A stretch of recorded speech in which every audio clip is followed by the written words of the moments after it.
Hola a todos, ¿qué tal? Bienvenidos a un nuevo vídeo del canal de Psicobiología Virtual. Hoy vamos a estar repasando algunas de las preguntas del examen de junio del 2020. Ya sabéis que esto es súper importante, así que he decidido subirlo pues aproximadamente un mes antes de que vayáis al examen. Tenéis que preparar preguntas de examen y tenéis sobre todo que fijaros en las preguntas del año anterior, porque seguramente la dificultad será más o menos semejante. ¿Vale? Aún así tenéis que estar sinceramente preparados para lo peor, porque como ya sabéis, pues las preguntas son cada vez más complicadas, los conceptos son cada vez más rebuscados, así que no tenéis que fiaros en el caso de que, por ejemplo, en el examen del 2010 pues os haya salido una buena nota, ¿vale? Tenéis que seguir esforzándoos y estudiando. Así que vamos allá. Para empezar, nos preguntan sobre la insulina. Dice así: A. Estimula la captación de glucosa por los tejidos. B. Inhibe la captación de glucosa por los tejidos.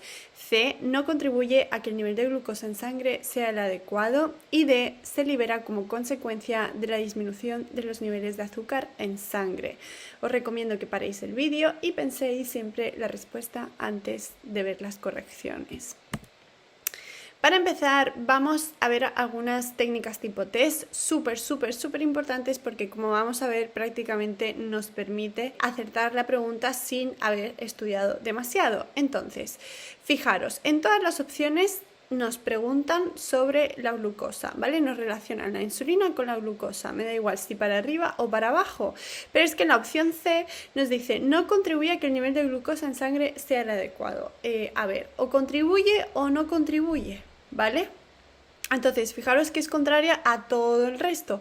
Pero es que además de eso, ya os he comentado en muchas ocasiones que muchas veces el examinador se queda sin opciones y pues pone una opción correcta, ¿vale? Pero le pone un no delante para poder hacer la falsa, ¿vale? Y que le salga pues solamente una opción válida, ¿vale? Entonces, todas aquellas opciones que comiencen con un no, ¿vale? Tenéis que fijaros un poquito más en ellas, porque es bastante probable que sean falsas, ¿vale? Entonces, con eso ya descartaríamos esta opción. Pero es que además hay una regla fundamental en las técnicas tipo test que tenéis que saber, que tenéis que dominar y que tenéis que tener ojo de halcón con esto, ¿vale? Entonces, cuando dos opciones son iguales pero tienen una palabra que contradice, ¿vale? La una a la otra, pues es que una de esas es la cierta. Entonces, con eso, de 4 opciones nos quedamos solamente con 2 y pues tenéis que tiraros un poco a la piscina, ¿vale?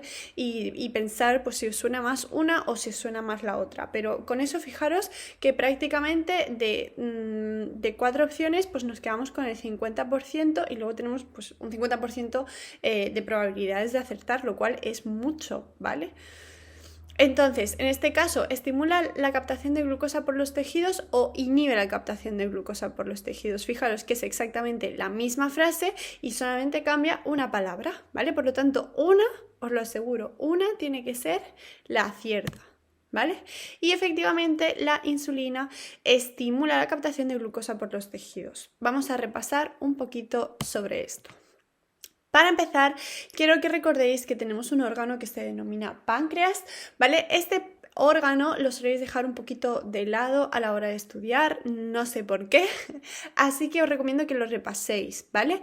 Son importantes sus características histológicas, pero sobre todo quiero que recordéis que va a ser una glándula mixta. Una glándula mixta significa que va a estar produciendo tanto hormonas, las hormonas, acordaros, que van a ir al sistema circulatorio de la persona, pero es que además también va a ser una glándula exocrina. ¿Exocrina por qué? Pues porque va a estar secretando una serie de enzimas que nos van a ayudar en nuestra digestión, es decir, que se van a ir hacia el tubo digestivo.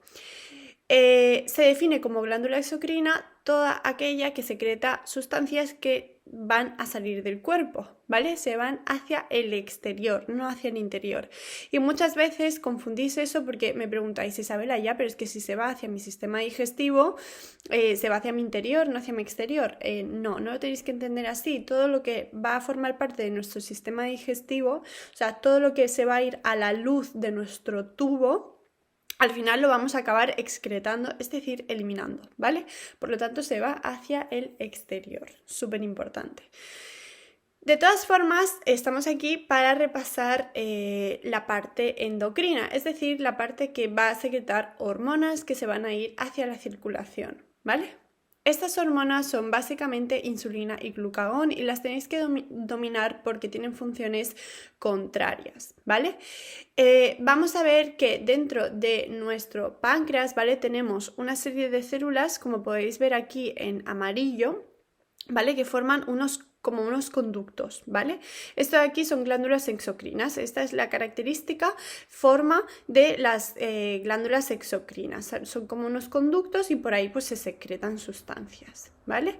Pero entre estos conductos tenemos unos islotes de células que se denominan islotes de células de Langerhans, porque el señor que las descubrió se denominaba Langerhans, ¿vale? Y dentro de estas tenemos unos subtipos celulares que tenéis que conocer, ¿vale?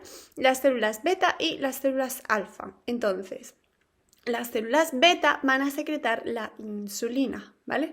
Y las células alfa lo que van a hacer es secretar glucagón, insulina y glucagón. Tienen acciones contrarias porque la insulina lo que hace es disminuir los niveles de azúcar en sangre, mientras que el glucagón lo que hace es aumentar los niveles de azúcar. Entonces, aquí tenemos un cuadro con las diferencias entre cada una de ellas, ¿vale? ¿Qué es lo que habíamos dicho anteriormente? Pues que el efecto de la insulina es una hipoglucemia, genera una hipoglucemia. ¿Y eso por qué? Pues porque voy a tener un estímulo que va a ser exactamente contrario, ¿vale? Es decir, una hiperglucemia, un aumento de azúcar o de glucosa, que es lo mismo, ¿vale? Entonces, ¿qué es lo que ocurre? Pues que yo siempre voy a estar en homeostasis, voy a intentar estar en un estado de equilibrio, ¿no? Entonces, si tengo un aumento de azúcar, pues lo que voy a intentar hacer es disminuirlo, mientras que si tengo una disminución de azúcar, lo que voy a intentar hacer es aumentarlo, ¿vale? Todo esto, acordaros de que hablamos en sangre, ¿vale? Entonces, ¿cuándo yo voy a tener un aumento de azúcar? Pues clásicamente cuando acabo de comer. ¿Cuándo voy a tener una disminución? Pues normalmente cuando estoy en un estado de ayuno, sobre todo por las mañanas, ¿vale? Tenéis que acordaros también del tipo celular que genera cada uno de ellos y para recordarlo podéis coger esta regla memotécnica, ¿vale? La alfa, ¿vale? Se puede parecer, o sea, si dibujáis una alfa, que yo no lo he hecho, pero se puede parecer un poquito a la forma de la G porque es un poco redondeada, ¿vale? Mientras que la B de beta se parece un poco más a la I de insulina, ¿vale? Un poquito por ahí, no sé si os servirá, espero que sí. Entonces, además de eso, tenéis que recordar pues, cuál es la patología clásicamente relacionada con la insulina y el glucagón, es decir, con el azúcar, ¿vale? La patología efectivamente es la diabetes mellitus. La diabetes mellitus es probablemente una de las patologías crónicas más frecuentes en nuestro medio, ¿vale? Y eso es porque tenemos dos subtipos, ¿vale? Subtipo de diabetes mellitus tipo 2 y diabetes mellitus tipo 1. La más frecuente es la diabetes mellitus tipo 2 porque se genera pues, a lo largo de la vida en el individuo, básicamente está relacionada con factores de riesgo relacionados con una mala alimentación, unos malos hábitos, ¿vale? Y esa es la diabetes mellitus tipo 2. Entonces, en cualquiera de ellas lo que vamos a tener es una disminución de la insulina o bien vamos a tener insulina, ¿vale? La hormona va a estar presente, pero pues por algún motivo no funciona correctamente, ¿vale? Recordar que pues vamos a tener una serie de receptores para nuestras hormonas y en este caso parece ser que de alguna forma la insulina no consigue conectar correctamente con sus receptores, ¿vale? Por lo tanto, por mucho que tengan insulina, pues no es efectiva, ¿vale? Eso es lo que ocurre en la diabetes mellitus tipo 2. Es la más frecuente porque, como digo, está relacionado con factores de riesgo y al final pues va aumentando su prevalencia a lo largo de la edad del individuo. Por lo tanto, yo ahora mismo puede ser que no tenga diabetes mellitus, pero a los 75 años pues que me dé un poquito, ¿vale? Por ejemplo.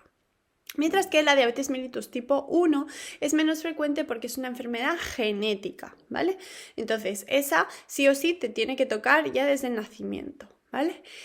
¿Qué es lo que ocurre? Pues que al contrario que la diabetes mellitus tipo 2 se va a diagnosticar más frecuentemente en personas jóvenes, en niños, en adolescentes. ¿Se puede diagnosticar más tarde? Pues sí, por poder se puede, ¿vale? Pero es más frecuente en edades jóvenes. Entonces, quiero repasar aquí un concepto que os suele liar un poco, ¿vale? ¿Por qué? Porque nos importa tanto el azúcar en esta gente. Cuando ellos tienen una disminución de insulina, lo que ocurre es que se genera pues una hiperglucemia en sangre, ¿vale? No son capaces de regular la respuesta a la hiperglucemia. Entonces, lo que realmente ocurre es que tienen mucha glucosa en sangre, pero eso nos da igual. La sangre es solamente un vehículo de este azúcar. Donde nos interesa que llegue este azúcar, donde se necesita este azúcar es en las células, ¿vale? No en la sangre. La sangre solamente pues, será pues, el vehículo, el conducto, ¿sí? Entonces tendremos mucha glucosa en sangre, pero no está donde queremos que esté, es decir, en las células. Y esa es realmente la acción de la insulina. La insulina lo que hace es generar una hipoglucemia, es decir, disminuye los niveles de glucosa en sangre porque la está metiendo dentro de las células. Y eso es lo que nos interesa, porque como ya sabemos, nuestras células necesitan efectivamente glucosa, ¿vale? Bien, pasamos a la siguiente pregunta, es del tema 9 y dice así: respecto a la mielinización, sabemos que A. La actividad neural promueve la síntesis de una molécula de adhesión celular necesaria para fijar la mielina en el axón. B. Se inicia en el periodo postnatal temprano. C. Es un proceso predeterminado genéticamente. Y D. No experimenta cambios dependientes de la experiencia. Bien. Quiero que paréis el vídeo y penséis un poquito qué respuesta pondríais vosotros, ¿vale? Y vamos a comenzar pues comentando las técnicas de test. Ya lo hemos visto anteriormente y aquí se repite, ¿vale? Exactamente el mismo patrón y creedme que lo vais a ir observando pues a lo largo de todo el resto de preguntas que hagáis de exámenes, ¿vale? Una afirmación que comienza por un no, ¿vale? Suele ser falsa, ¿vale? Porque el examinador está pensando, como os decía anteriormente, en las características, por ejemplo, en este caso de la mielinización, y como se queda sin opciones para poner en la pregunta, pues coge una de esas características y la pone en negativo, ¿vale? Además de eso, tenéis que tener en cuenta que todo lo que hace referencia al tema 9, ¿vale? Excepto las cosas que son muy de empollar, pero el resto son bastante lógicas, ¿vale? En general, la formación del sistema nervioso, como ya sabéis, requiere de mucha plasticidad. Nuestro sistema nervioso de por sí es plástico, ¿vale? Y a este concepto lo tenéis que tener siempre súper en cuenta. ¿Por qué?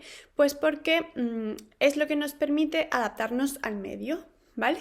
Yo voy a requerir una serie de cosas de mi sistema nervioso pues en mi etapa prenatal que no van a ser las mismas que en mi etapa postnatal y que no van a ser las mismas que en la adolescencia, que nunca van a ser las mismas, ¿vale? Y tengo que tener esta capacidad de realmente adaptarme. Por lo tanto, una opción que te diga que no experimenta cambios dependientes de la experiencia es que es falsa de cajón, aunque no lo hayáis estudiado y aunque no hayáis hecho técnicas de test, ¿vale? Luego, además de eso, ¿por qué podríamos descartar también la opción B? Pues porque si se inicia en el periodo postnatal temprano, significa que descartamos el periodo prenatal. Y recordad pues, que la mayoría de procesos se comienzan en una etapa prenatal, ¿vale? Es decir, antes de nacer, pues las neuronas ya se han formado, las neuronas ya han migrado. Eso no significa que los procesos estén finalizados, porque como ya hemos dicho, existe el concepto siempre clave de plasticidad, ¿vale? No está terminado, pero normalmente sí que está comenzado, y en este caso, pues la mielinización también. Luego, es un proceso predeterminado genéticamente, nos viene un poquito a decir lo mismo que la opción D, ¿vale?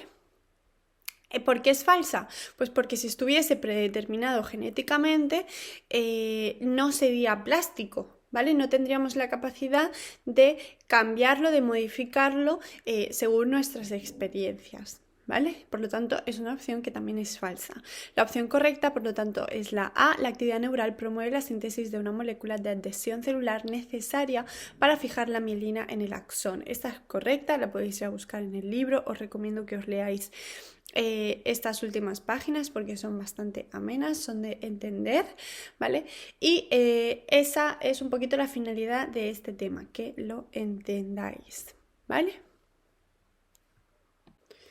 Bien, siguiente pregunta. Dice así: la citoarquitectura de las áreas de asociación de la neocorteza se caracteriza porque, en general, su A, capa 4 está menos desarrollada que la corteza sensorial primaria. B, capa 5 es muy ancha y tiene una gran densidad celular. C, capa 3 es más pequeña, que en las áreas motoras. Y D, capa 2 es poco ancha y con escasa densidad celular.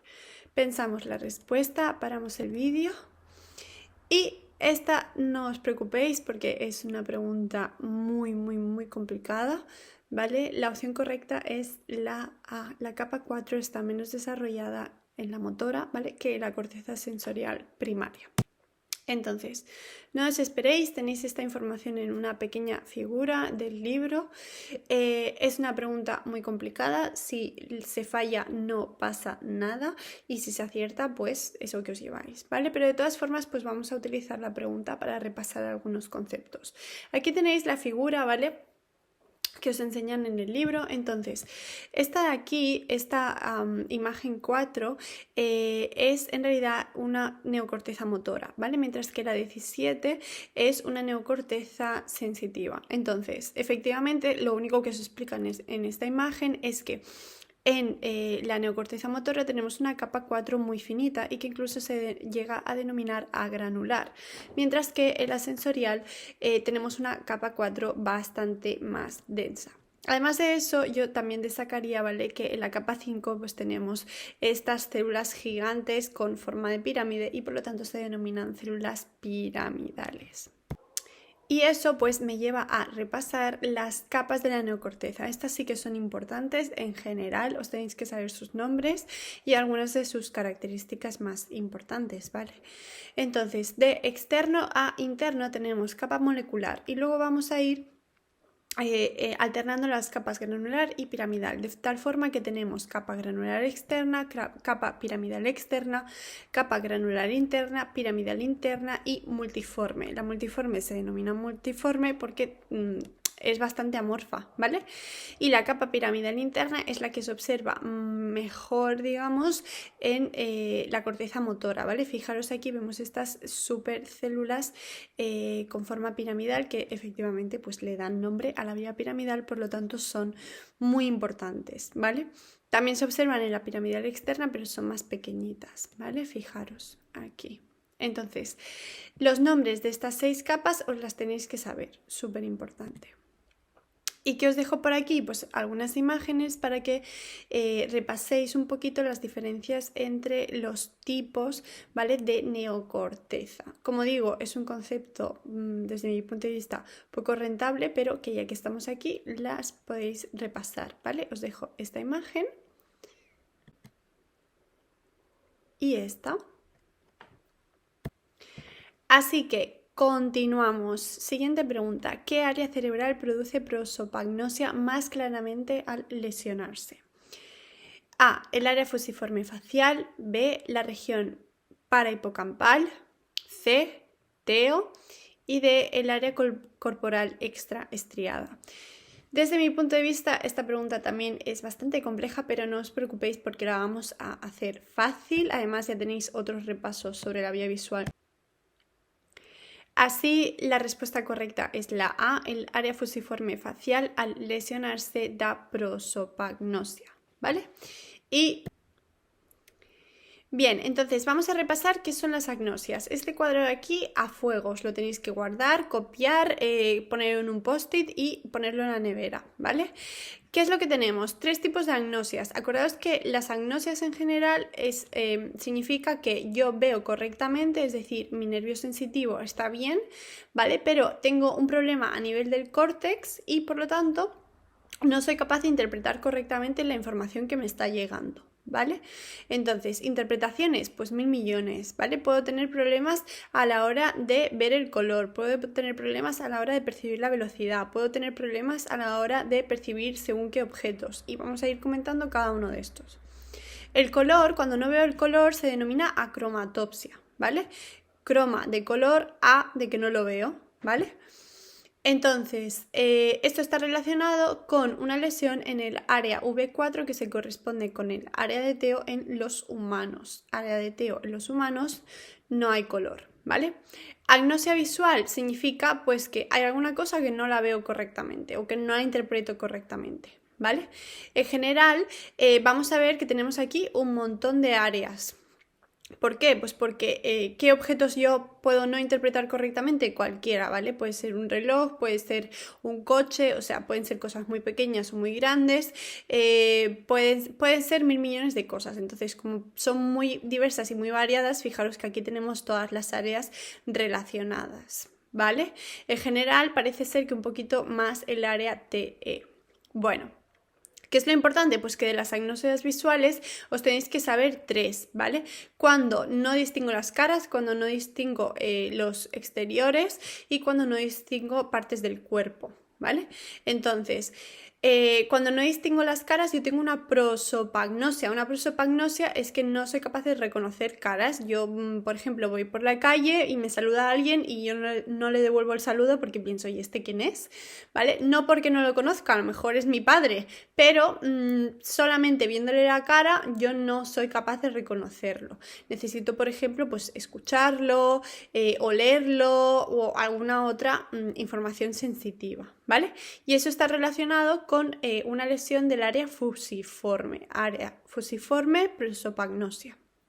Luego también puedo tener un problema para distinguir que lo que estoy viendo es el exterior, ¿vale? Por ejemplo, me enseñan una foto de un campo, luego veremos, ¿vale? Y no soy capaz de distinguir que eso es un campo, ¿vale? Eso se va a dar cuando tenga una lesión en el área parahipocampal. Luego, por otro lado, también puedo tener dificultades para distinguir partes del cuerpo. Me enseñan fotos de partes del cuerpo y no soy capaz de distinguirlas, ¿vale? No sé que eso es un cuerpo, no sé que eso es un brazo, no sé. Entonces, eso se va a dar cuando tenga una lesión en el área corporal extraestriada. Y por último, voy a tener una aquineptopsia. La aquineptopsia es cuando no soy capaz de distinguir la velocidad, ¿vale? Esto se va a dar cuando tenga una lesión en V5. Entonces, para repasar lo anterior y que se nos quede bien grabado, aquí os traigo una serie de reglas memotécnicas que espero que os sean de utilidad porque me las he currado mucho, ¿vale? Para empezar, habíamos dicho que acromatopsia es cuando no puedo ver los colores, entonces me voy a acordar de TEO. El área TEO es la que se lesiona cuando tengo acromatopsia y por lo tanto, pues TEO, este típico personaje, no puede ver correctamente los colores. Aquí que tenemos un personaje que tiene una cara alargada con forma de fuso, ¿vale? O de uso. Entonces, el área fusiforme da prosopagnosia, por lo tanto no puedo reconocer las caras alargadas. Luego, ¿qué más teníamos? Pues puedo tener una agnosia donde yo no pueda visualizar, o sea, no pueda interpretar correctamente que lo que estoy viendo es el exterior, ¿vale? Algún paisaje. Y en este caso el paisaje va a ser un campo, ¿vale? ¿Por qué? Pues porque cuando se va a dar cuando tengo una lesión del área parahipocampal. Área parahipocampal de campo, no voy a ver el campo, ¿vale? ¿Qué más? El área corporal extraestriada, corporal, de cuerpo, no soy capaz de ver mi propio cuerpo, ¿vale? Y luego, por último, cuando no soy capaz de interpretar correctamente la velocidad a la que circulan los coches, a eso lo voy a denominar akinetopsia, ¿vale? Akinetopsia, velocidad. Y eso se da cuando tengo una lesión del área V5, que a partir de ahora la vamos a denominar V50. V50 porque A50 es a la velocidad a la que se puede circular entre localidades. Bueno, vamos allá. Vamos a ver una pregunta que también es complicada, pero que una vez que os la estudiáis pasa a ser una pregunta fácil y sencilla, ¿vale? Es muy repetido, es un tema muy repetido, así que os recomiendo de verdad que os lo estudiéis bien. Dice así: en relación con las áreas corticales implicadas en el control motor, se sabe que A. Las áreas premotoras ejercen una función anticipatoria del movimiento cuyo objetivo es preparar a la corteza motora primaria para la ejecución de una respuesta motora inminente. B. La corteza prefrontal dorsolateral forma parte de la corteza motora. C. Algunas de estas áreas corticales constituyen los denominados sistemas moduladores de control motor. Y D. La corteza motora primaria y la corteza motora suplementaria constituyen la corteza premotora. Efectivamente, la opción correcta es la A. Las áreas premotoras ejercen una función anticipatoria del movimiento cuyo objetivo es preparar la corteza motora primaria para la ejecución de la respuesta motora inminente. Este concepto es clave y es por donde tenéis que comenzar a estudiar esta parte de la... Entonces, fijaros, en el lóbulo frontal voy a tener el área motora y premotora, ¿vale?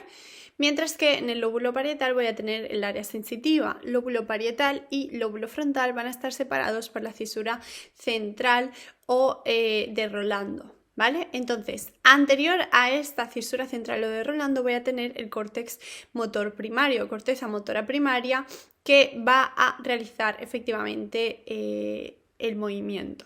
Mientras que anterior a esta circunvolución lo que voy a tener es la corteza premotora, ¿vale? Os tenéis que saber el orden y fijaros que el orden es exactamente al contrario de lo que vamos a ver en cuanto al funcionamiento. ¿Por qué? Pues porque primero va a activarse el área premotora, ¿vale? Voy a estar planificando los movimientos primero y luego los voy a hacer. Primero área premotora, segundo área motora. El área motora hace efectivamente el movimiento. A partir de aquí nace el haz córtico espinal, es decir, la vía piramidal, que como ya sabéis es la vía motora más importante de nuestro cuerpo, ¿vale? Repito, área premotora número 1, área motora número 2, área premotora número 1, área motora número 2. Pero también tenéis que tener en cuenta, ojo, porque esto yo creo que os caerá en el examen, el área premotora también puede provocar movimientos, es decir, cuando realizamos una estimulación, obviamente pues, a nivel controlado del área premotora, si nos esmeramos mucho, si le aplicamos mucha estimulación y en según qué condiciones, también podemos llegar a obtener movimientos a partir del área premotora. Aquí la palabra clave es el puede, por poderse...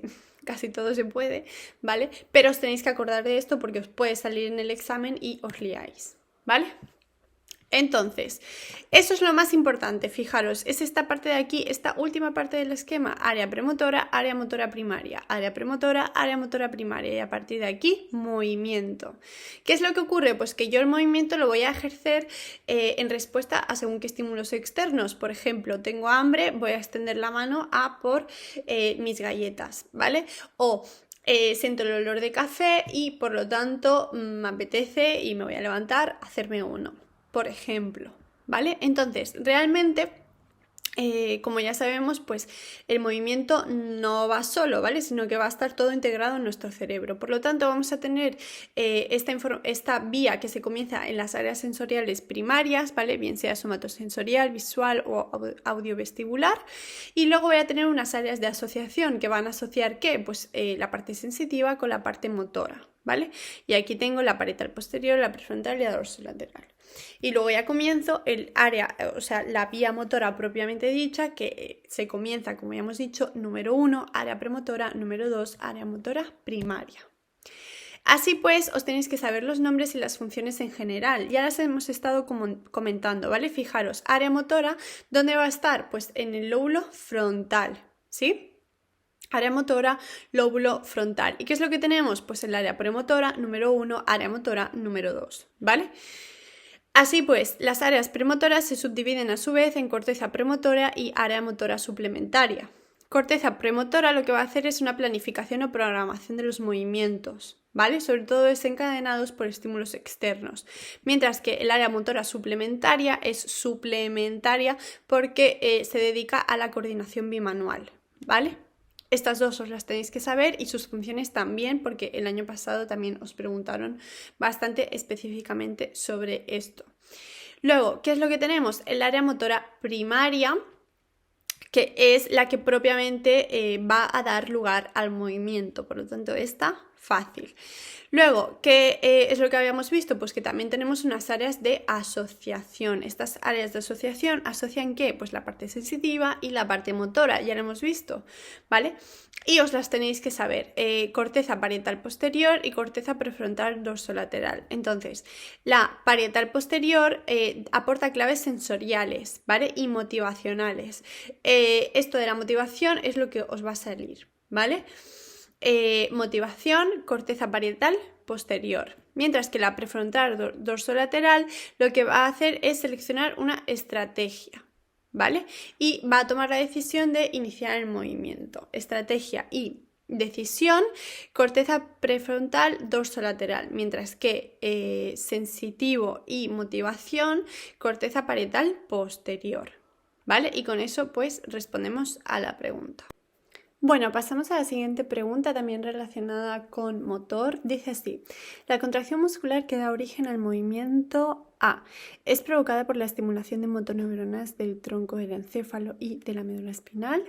B está controlada por el sistema nervioso autónomo. C se encuentra bajo control de los sistemas efectores en su conjunto. Y D se produce en los músculos lisos. La pensamos. Y fijaros, primero por técnicas de test vamos a descartar la opción B y la opción D, ¿vale?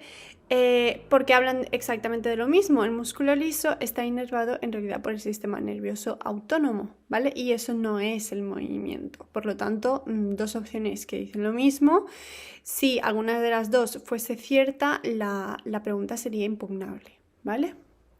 Así pues nos quedamos entre la opción A y la opción C y desde mi punto de vista, si habéis contestado alguna de estas, estáis aprobados, ¿vale? Pero realmente la opción correcta es la opción A. Aún así, ya os digo, diferenciar entre una y otra es muy difícil, ¿vale? Vamos a ver un poquito. Así pues, en el sistema motor tenemos una organización jerárquica o en serie. Jerárquica o en serie quiere decir que yo voy a ir desde mi nivel más superior hasta el inferior, pasando por toda una serie de niveles intermedios, ¿vale? Cuando me salto estos niveles intermedios y voy desde la región superior hasta la inferior de forma directa, hablo sobre una organización en paralelo, ¿vale? Entonces, en este caso es organización jerárquica o en serie. ¿Puede haber organización en paralelo? Sí, puede haberla, pero no es lo básico, ¿vale? Entonces, como ya sabéis, siempre tenemos dos motoneuronas, una inferior, o sea, una segunda motoneurona y una superior. La inferior corresponde al nivel inferior y básicamente encontraremos las motoneuronas en la médula espinal y en el tronco, ¿vale? En la región superior nos referimos básicamente al córtex, ¿vale? Corteza motora y áreas de asociación. Luego tenemos una serie de niveles intermediarios que hacen referencia básicamente a los núcleos del tronco del encéfalo. Y para terminar también tenemos una serie de sistemas moduladores que, ojo, no tienen una conexión directa con la segunda motoneurona, ¿vale? Que son los ganglios basales y el cerebelo y como digo, pues van a ejercer una función sobre el córtex, ¿vale? Van a modular el movimiento pero no van a intervenir directamente sobre este.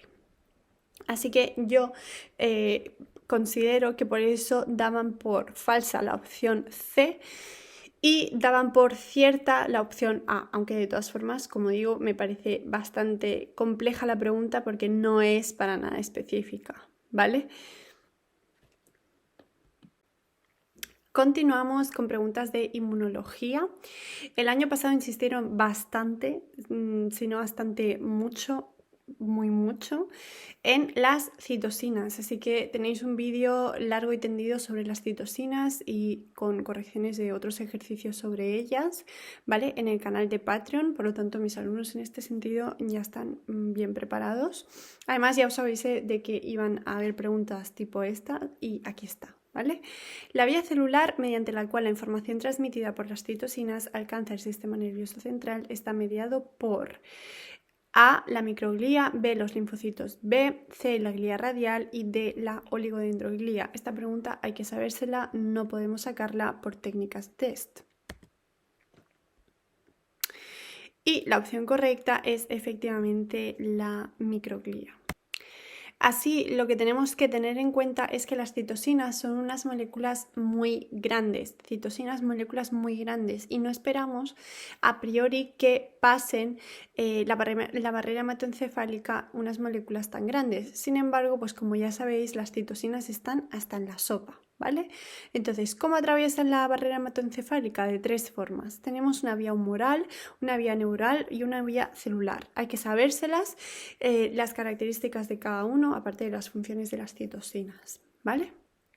Así pues, la vía humoral significa que básicamente van a atravesar a través de un líquido, ¿vale? O sea, como por difusión, para que me entendáis.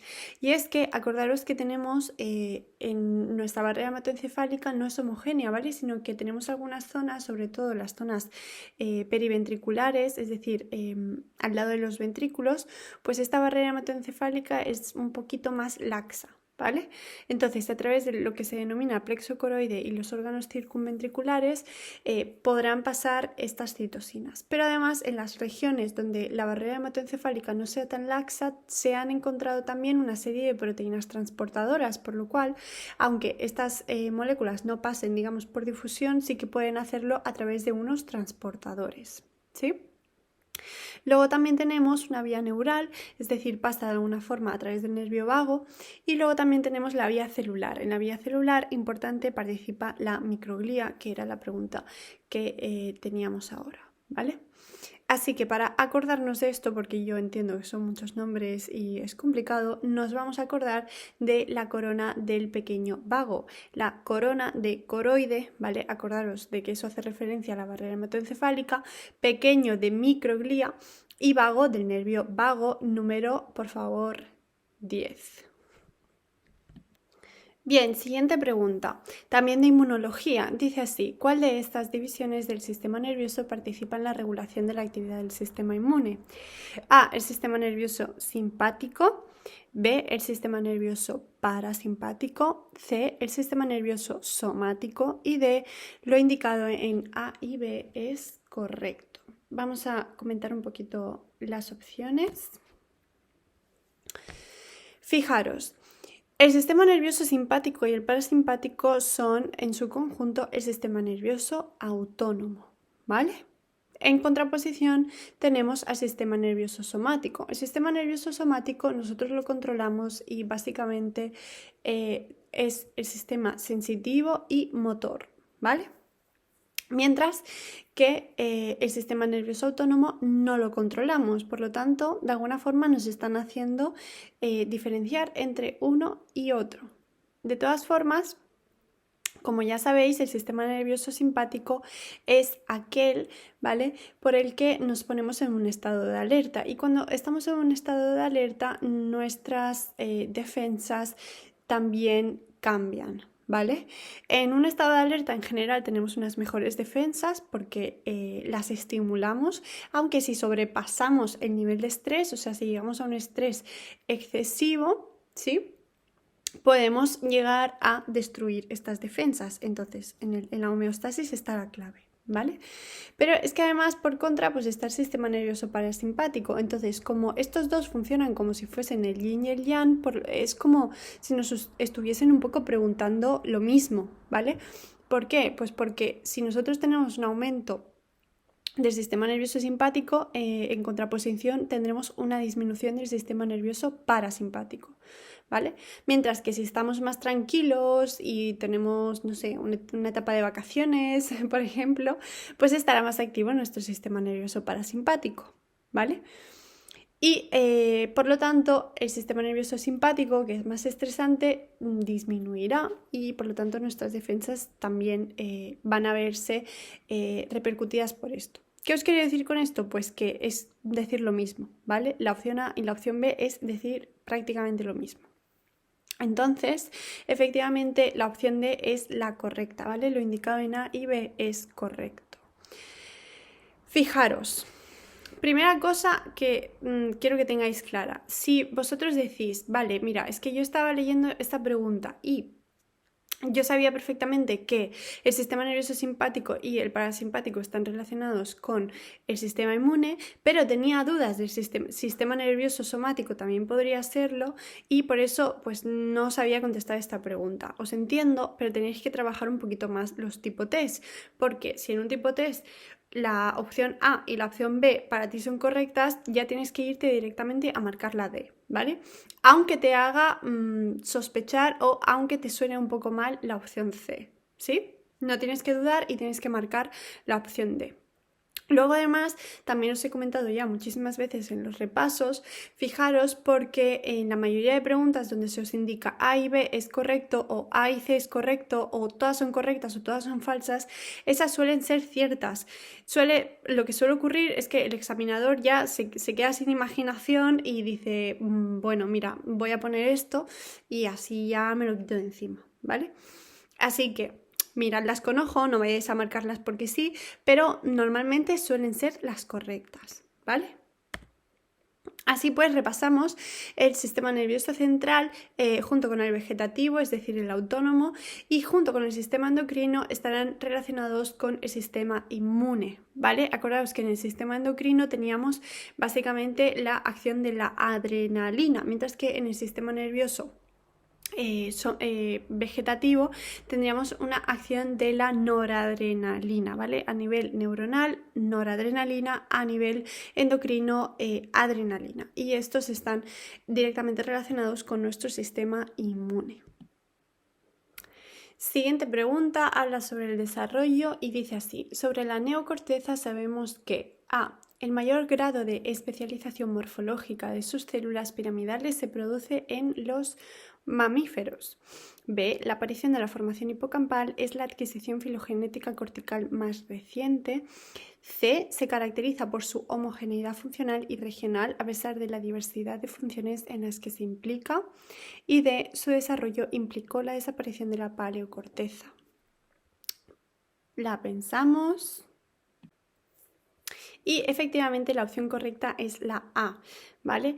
Sobre este tema siempre os suelen preguntar lo mismo y el desarrollo de las células piramidales es característico de los mamíferos, es característico de los seres humanos y se os pregunta en todos lados, ¿vale? Sobre las células piramidales, así que este concepto a fuego, ¿vale? La A, por lo tanto, es la opción correcta. Continuamos con otra pregunta de desarrollo que dice así: desde una perspectiva filogenética sabemos que en el sistema nervioso ganglionar A. comenzaron a aparecer interneuronas, B. a los ganglios rostrales se les denomina ganglios encefálicos, C. la fusión ganglionar facilitó la integración de la información procedente de la información de diferentes receptores sensoriales, y D. todas las opciones son correctas. La pensamos. Y efectivamente todas las opciones son correctas, ¿vale? ¿Tenemos interneuronas? Sí. ¿Los ganglios rostrales se los denomina ganglios encefálicos? También. Por lo tanto, todas las opciones son correctas, ¿vale? Aunque no supiésemos la opción C. Y esto también me sirve pues para repasaros y para insistir en el concepto que os había comentado anteriormente. Normalmente cuando os pongan una opción donde diga todas las opciones son correctas, todas son falsas, A y C son falsas o algo por el estilo, suelen ser correctas y es porque al examinador ya se le ha acabado la imaginación, ¿vale? Y es bastante frecuente, por suerte. Así que ahí tenéis otra vez esta técnica de test. Siguiente pregunta sobre embriología. Dice así: investigaciones sobre la expresión génica en el romboencéfalo han puesto de manifiesto que A. Las alteraciones espaciotemporales de la expresión génica producen malformaciones en el desarrollo del encéfalo. B. La expresión de los genes OX no es vulnerable a la acción de sustancias a las que está expuesto el embrión. C. No se observa relación alguna entre el patrón de expresión de los genes OX y su localización en los cromosomas. Y D. Los rombómeros carecen de identidad porque en todos se produce el mismo patrón de expresión de genes OX. Ya habéis llegado hasta aquí, así que por técnicas de test ya podéis sacar perfectamente esta pregunta. Y es que efectivamente la opción A es la opción correcta. Fijaros en el resto. La expresión de los genes OX no es vulnerable. Y si no es vulnerable, ¿por qué me lo estás poniendo? ¿Vale? Además, a las sustancias a las que está expuesto el embrión. Vamos a ver, el embrión siempre va a ser vulnerable a las sustancias externas, ¿vale? Y a eso se le denominan pues malformaciones que pueden venir por otras causas, pero también efectivamente por sustancias externas, ¿vale? Luego, la opción C canta muchísimo. No solamente os ponen la frase de negación, sino que os dicen no se observa relación alguna, ninguna, cero, patatero. Ya sabéis que las afirmaciones categóricas suelen ser falsas, ¿vale? Y la última dice, los rombómeros carecen de identidad. Precisamente esa es una de sus definiciones, ¿vale? Así que aparte de tener que sacar, o sea, aparte de poder sacar esta pregunta por técnicas de test, tenéis que saberos los genes homeobox. Yo he sido pesadísima, estoy convencida de que esta pregunta para mis alumnos ha sido fácil, aparte de por las técnicas de test, porque soy muy pesada con los genes OX. Los tuvisteis en el primer semestre, los tuvisteis en el segundo semestre, en varios temas, ¿vale? Y os salen siempre en el examen, os guste o no, ya sé que es un poco rollo y como es un poco rollo, pues os he hecho vídeos a propósito sobre ello, así que ya sabéis, pasaros cuando queráis, ¿vale? De todas formas, entonces, como os decía, estos genes OX son muy importantes. Son unos genes que vemos que están conservados en la evolución. Los compartimos con, voy a decir prácticamente, porque a lo mejor hay alguno que no, pero con todos los seres vivos, ¿vale? Con todos, sean del tipo que sea, incluso con las moscas. Por lo tanto, los genes que están conservados, como ya sabemos, es porque nos interesan. Son en general importantes para la vida, ¿vale? No para el ser humano, para la vida, para el concepto de vivir. Y lo que vemos es que tienen varias características. Como os digo, pues tengo unos vídeos más amplios, ¿vale? Pero aquí os voy a resumir algunas de las más importantes y que os tenéis que saber, ¿vale? Fijaros, tenemos un patrón segmentado, ¿vale? Segmentado pues porque va por segmentos, muy fácil. Y además van ordenaditos, de tal forma que yo tengo el 1, 2, 3, 4, 5, 6, siendo esta la secuencia cromosómica, ¿vale? Y lo que yo voy a observar es que en el patrón segmentado que dan en el embrión, el número 1 se corresponde con el número 1, el número 2 se corresponde con el número 2, de tal forma que van ordenados, van apareciendo en una dirección rostrocaudal, ¿vale? Y van a ir apareciendo de forma ordenadita, ¿sí?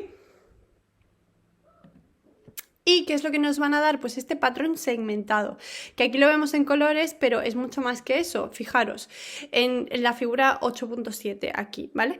¿Qué es lo que vemos? Pues este patrón de segmentación, ¿vale? Tanto por los neurómeros, que aquí nos observan, los rombómeros, pero también fijaros que a partir de lo que sería la médula espinal observamos los somitas, ¿vale? Todos los patrones estos que son segmentados y que se ven, ¿vale? O sea, no es necesario que os aprendáis nada más, sencillamente que esto es un patrón segmentado, vienen determinados por los genes OX o genes homeobox, ¿vale? Entonces, cada uno de estos segmentos, sea lo que sea, bien sea rombómeros, bien sea neurómeros, bien sea somitas, tienen una identidad específica, de tal forma que si yo, por ejemplo, corto aquí, ¿vale? O lesiono o elimino de alguna forma este somita, pues si este somita me tenía que dar lugar al brazo, yo literalmente me voy a quedar sin brazo, ¿vale? Es decir, repito que tienen una identidad específica. Así pues, como decíamos, en la región encefálica vamos a tener dos tipos de segmentación, ¿vale? Tenemos los neurómeros y los rombómeros. Los rombómeros se van a dar en la región más inferior, es decir, la región del romboencéfalo. En la región del romboencéfalo vamos a tener los rombómeros y estos característicamente se siguen observando, ¿veis? Aquí tenéis el patrón de segmentación, ¿sí? Y este se va a conservar incluso en el adulto. ¿Eso qué significa? Pues que esto de aquí es el tronco encefálico, que como ya sabéis, y el cerebelo, que como ya sabéis, pues tiene efectivamente un patrón segmentado. Mientras que en la región anterior del encéfalo, diencéfalo, mesencéfalo, ¿estoy observando segmentación? No. ¿Por qué? Pues porque esa ya pasó. La segmentación se da, pero desaparece. Repito, en la región anterior la segmentación se da, pero luego desaparece. Y por eso se denominan neurómeros. ¿Los observamos? No. Quizá los hubiésemos observado si hubiésemos pillado esta misma imagen una semana o unos días antes. Y ya vamos a llegar a la última pregunta de este vídeo, que ya está siendo suficientemente largo. Dice así: el proceso de neurulación con el que comienza el desarrollo del sistema nervioso A. Es consecuencia de la integración que se produce entre las capas embrionarias durante la gastrulación.